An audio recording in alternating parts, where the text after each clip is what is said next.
오늘 또 하나 이제 언론에 나온 단독 보도를 보면요. 소정석 국장님, 이런 보도가 나왔어요. 이제 어제는 박 대통령이 어떤 신형 깜짝 기자간담회를 열어서 이제 본인에 관련된 의혹을 다 부인을 했습니다. 그리고 근데 오늘 한 언론이 이런 보도를 했습니다.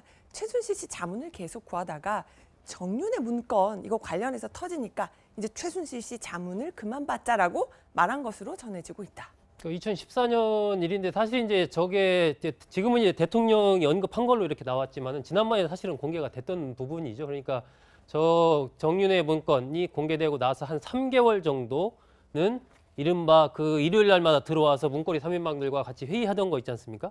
이 부분을 안 했다. 한 3개월은 좀 자대하더라, 안 보이더라.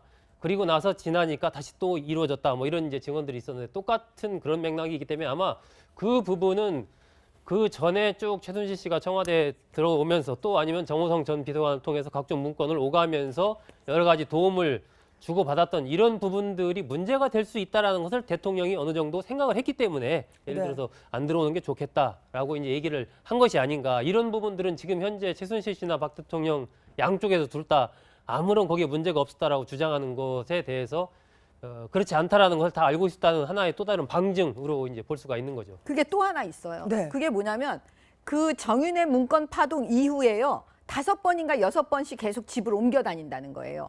근데 그 시점을 보면 그게 정윤의 문건 파동 이후예요. 네. 그러니까 문제가 있다는 걸 스스로 자각하고 계속 옮겨 다닌 거예요. 숨었던 거예요. 네, 최순실 씨 가사 도우미도 참 이사를 너무 많이 했다 이런 증언을 하기도 했는데 정윤의 문건 사건이 터졌을 당시 박 대통령은 이런 얘기를 했었습니다. 들어보시죠.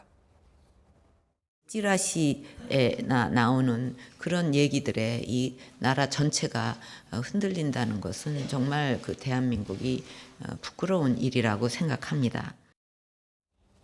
보니까요. 이종걸 네. 실장이 보면은 그때는 이게 정윤의 문건은 그냥 지라시 수준이다라고 네. 얘기를 했는데 네. 또 파동 잠잠해지니까 네. 다시 최순실 씨한테 뭔가 자문을 구하기 시작했다. 그렇죠. 지금 국민들이 사실 절망하고 있는 건 대통령이 신뢰를 무너뜨렸다는 거예요. 국민들에게 신뢰를 무너뜨렸다. 그 신뢰가 뭐냐면 바로 이 대목입니다. 정윤의 문건이 터졌을 때 박 대통령께서 저렇게 말씀하시면서 단언을 했어요. 비선 실세는 없다라고 아예 단언을 했거든요. 네. 그런데 좀 전에 보셨듯이 비선 실세는 없다라고 단언해 놓고서는 최순실 자문을 이제 좀 하지 마라.